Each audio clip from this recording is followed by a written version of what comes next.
"I'll leave at dawn." Leanne's voice was a whisper of silk in the coarse-grained room, a sound too fine for the rough-hewn timber walls and the dust motes dancing in the day's last slanted light. She stood by the single window, her back to him, a resolute figure carved from porcelain and defiance. The red of her cheongsam, embroidered with golden phoenixes that promised prosperity and a future that had dissolved into smoke, was a wound against the muted browns and grays of the cabin. She had not wept, not since the merchant, Mr. Albright, had looked her over like livestock and declared her unsuitable, his dismissal a public spectacle in the center of Redemption's only street. Jasper watched her from his chair, the weight of his pistol a familiar pressure against his hip, but the weight in his chest was new and unwelcome. He had been paid to bring her here from the coast, a simple job of escort. He was a guide, a shield against the dangers of the trail, not a custodian of broken dreams. Her dignity was a thing of terrifying power. It shamed the dust on his boots and the weariness in his bones. He should have felt relief. His job was done. Her refusal of his offer to find her passage back was her own affair. Yet the quiet finality of her declaration, "I'll leave at dawn," hooked into him like a burr. He imagined her walking out into the vast, unforgiving expanse of the plains, a single slash of defiant red against an indifferent horizon, and the thought made the air in his lungs feel thin and tight. He said nothing, a habit so deeply ingrained it was a part of his very marrow. Silence was his shield. He just watched the rigid line of her spine, the faint tremor in her hands she thought he couldn't see, and knew that dawn was only hours away. Leanne kept her gaze fixed on the darkening landscape outside, the jagged teeth of the distant mountains biting into a sky bruised with purple and orange. She would not let this man, this quiet, watchful gunslinger, see the fear that threatened to unravel her. She was the daughter of a scholar, raised on tales of honor and resilience.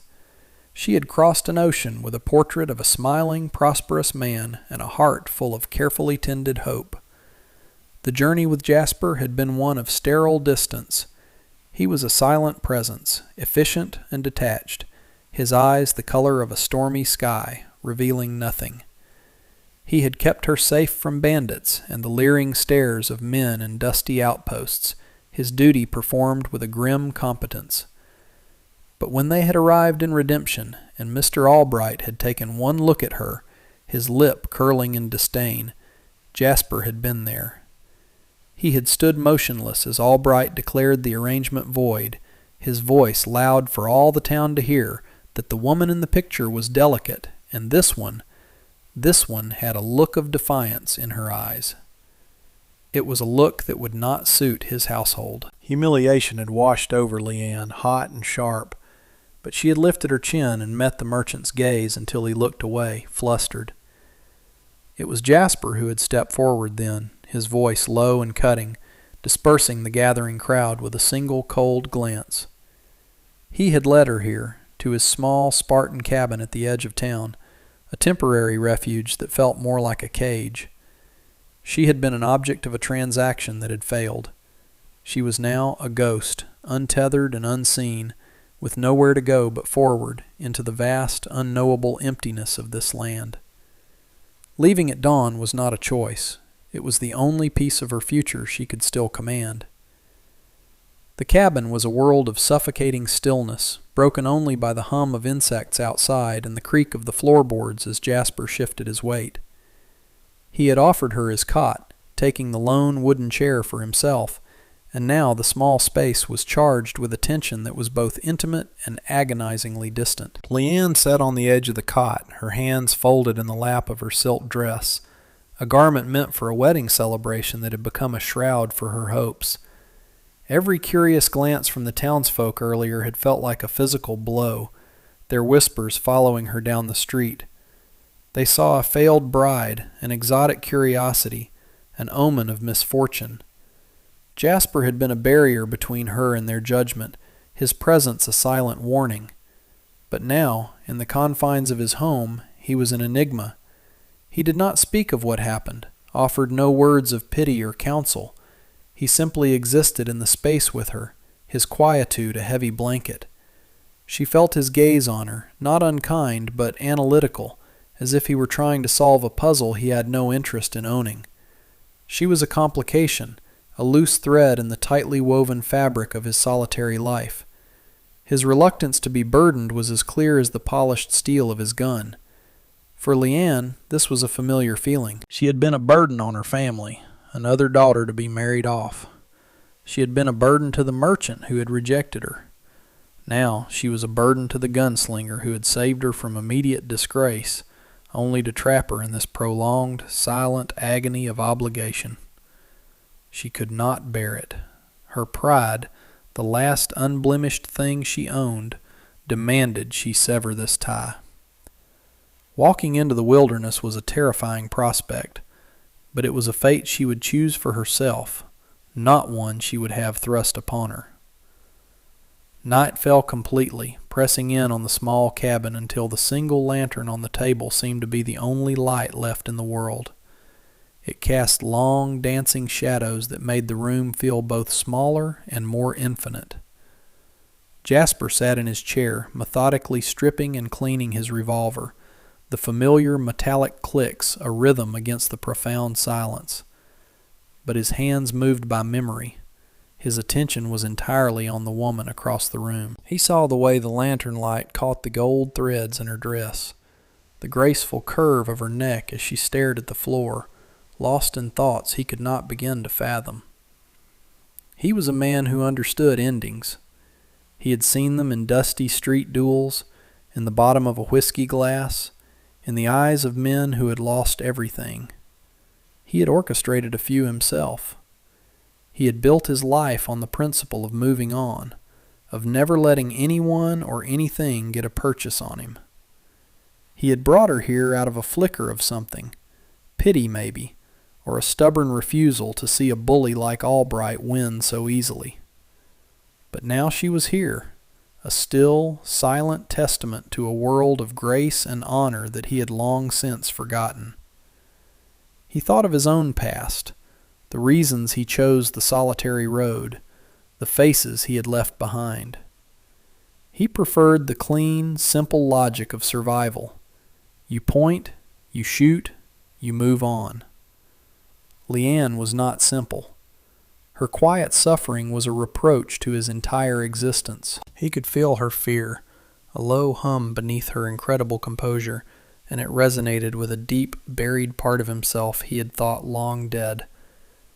To let her walk out at dawn would be the sensible thing, the thing that would restore the stark simplicity of his life. It would also be an act of cowardice he wasn't sure he could live with. A sudden scratching sound at the door, followed by a low growl from the darkness, shattered the cabin's tense equilibrium. Leanne flinched, her head snapping up, her eyes wide and dark in the lantern light. Jasper's hand went to his gun out of pure instinct, his body tensing, before he relaxed, recognizing the sound. "Just a coyote," he said, his voice raspy from disuse. "Drawn by the light." He saw the tremor in her hands before she quickly clasped them together, hiding the evidence of her fear. The small disruption had broken the spell of silence between them. He rose and walked to the water barrel in the corner, his movements slow and deliberate. He dipped a tin cup and brought it to her.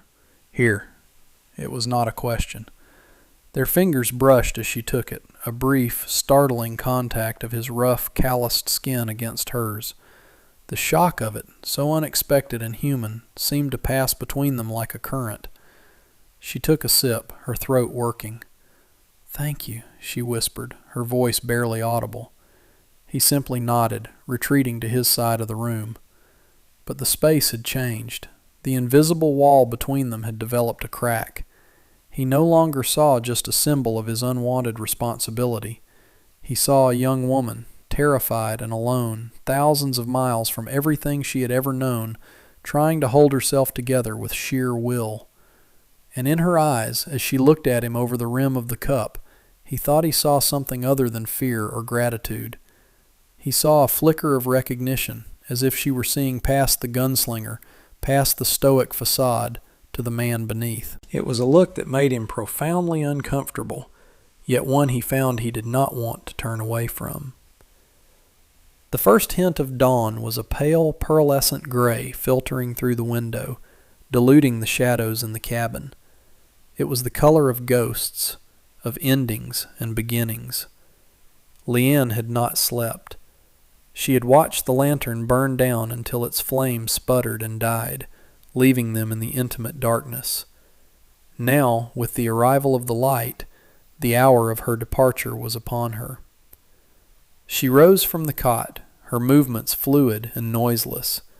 Every gesture was imbued with a sense of ceremony, as if she were performing a sacred rite. She folded the blanket he had given her with precise, careful hands, placing it at the foot of the cot. She picked up the small, silk-wrapped bundle that contained all she had left in the world, a change of clothes, a small jade pendant from her mother, and the smiling portrait of the man who had so casually discarded her. She moved towards the door, a silent wraith in a blood-red dress. Jasper had not moved from his chair all night. He watched her every motion, his face an unreadable mask of stone. The gray light etched the lines of exhaustion and conflict onto his features. This was it, the moment of release. She would walk through that door, and his life would return to its predictable, empty rhythm. He would be free of the suffocating weight of her quiet dignity, of the mirror her presence held up to his own broken honor. He could ride out, find another job, and in a week the memory of the Chinese bride in the red dress would be nothing more than a faint, troublesome dream. His mind screamed at him to let her go. It was logical. It was safe. It was what he always did. But his heart, a long, dormant, and stubborn organ, was beating a frantic, rebellious tattoo against his ribs. He saw her small hand, pale and slender, reach for the iron door latch. The sound of that latch lifting would be the sound of his own damnation. The soft click of the latch lifting echoed in the stillness, a sound as final as a gunshot. Leanne's fingers were cold on the iron, her knuckles white. She took a shallow breath, steeling herself for the vast, empty world that waited on the other side. She would walk east, towards the rising sun, and she would not look back. She would survive. It was the only promise she could make to herself. Behind her, the scraping of a chair against the wooden floor was a violent intrusion into her solitary resolve. Not alone. The words were a low whisper, a gravelly sound that seemed torn from the very depths of him. They were not loud, but they filled the small cabin, stopping her as effectively as a physical hand on her shoulder. Time seemed to stutter and hold its breath.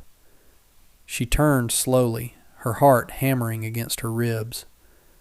Jasper was standing now, his tall frame blocking the growing light from the window. His face was in shadow, but she could feel the intensity of his gaze. It was no longer guarded or distant. It was raw, exposed, and utterly fixed on her. Confusion warred with a fragile, burgeoning hope inside her. What did he mean? Was this another form of pity? A temporary gesture he would soon regret? She clutched her small bundle tighter, her only anchor in this sudden, bewildering shift. He took a step towards her, then another, closing the distance between them until only a few feet of charged air remained.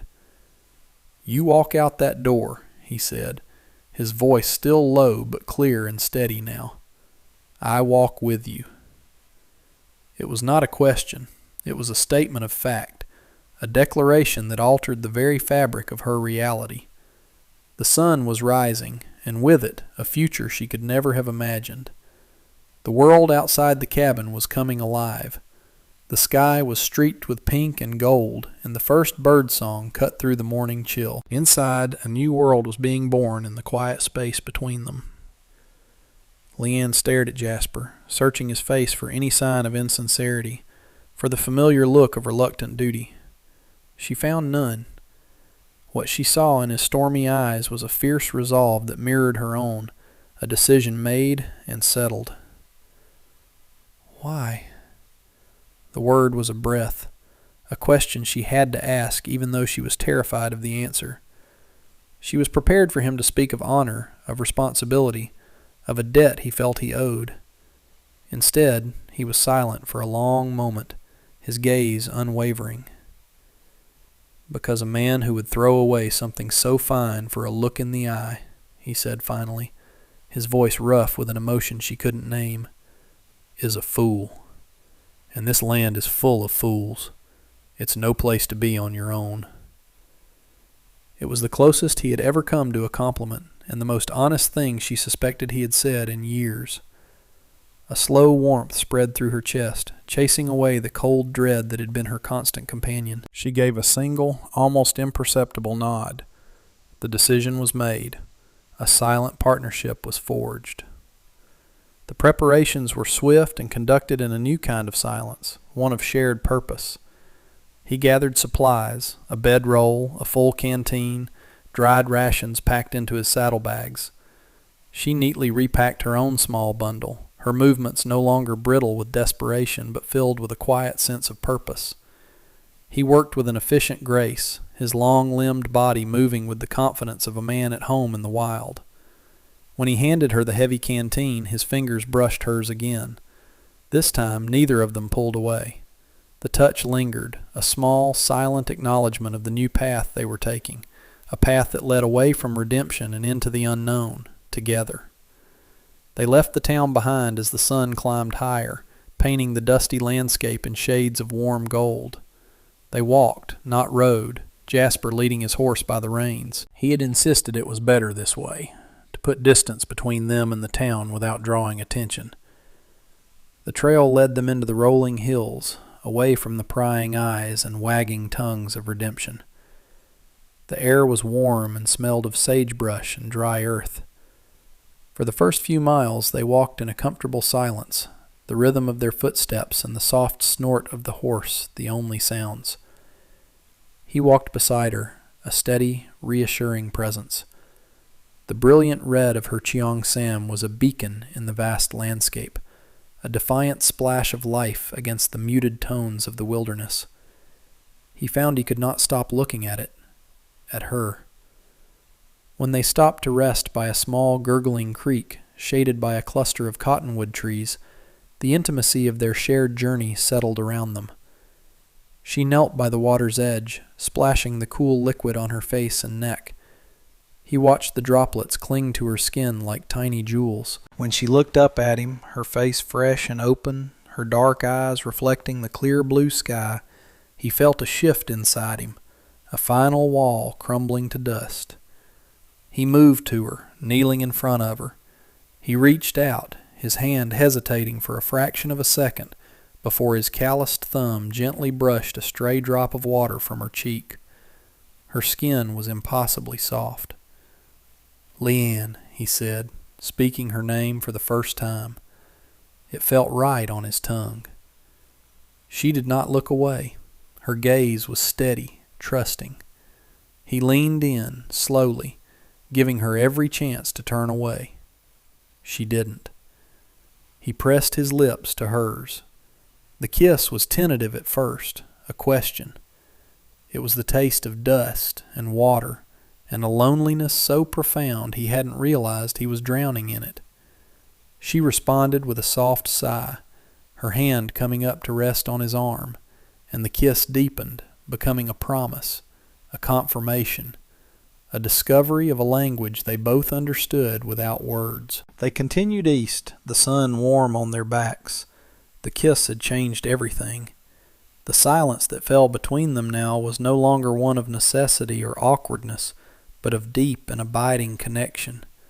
It was a silence filled with unspoken understanding, with the shared memory of a tender, transformative moment by the creek. They walked closer now, their shoulders occasionally brushing. Each touch was a quiet reassurance, a reminder that they were no longer two separate souls adrift in a harsh world, but two people on a single path. Jasper found himself pointing out landmarks, the distant mesa shaped like a sleeping giant, the hawk circling high overhead, the name of a wildflower growing by the trail. He spoke more in that afternoon than he had in the entire previous week, his words simple and direct, but carrying the weight of a man opening his world to another. Leanne, in turn, began to share pieces of her own story. She spoke of the gardens in her home province, of the taste of mooncakes during the Mid-Autumn Festival, of the brother who taught her to read poetry. Her voice was like music, painting pictures of a life so different from his own. Yet he found himself captivated, seeing the world she came from through her eyes. In her, he saw a strength that had nothing to do with wielding a weapon, a resilience forged not in violence, but in grace. In him, she saw a gentleness and a deep-seated honor that his fearsome reputation completely belied. He was not just a gunslinger. He was a man who had chosen to stand for someone when it would have been far easier to walk away. As dusk began to settle, casting long shadows before them, they stopped on a ridge overlooking a vast, open valley. The horizon was a limitless expanse of possibility. He took her hand, his fingers lacing through hers, a simple, possessive gesture that felt as natural as breathing. The future was a blank map, its territories unknown and its dangers real. But for the first time in a very long time, for both of them, it did not feel empty. It felt like a beginning.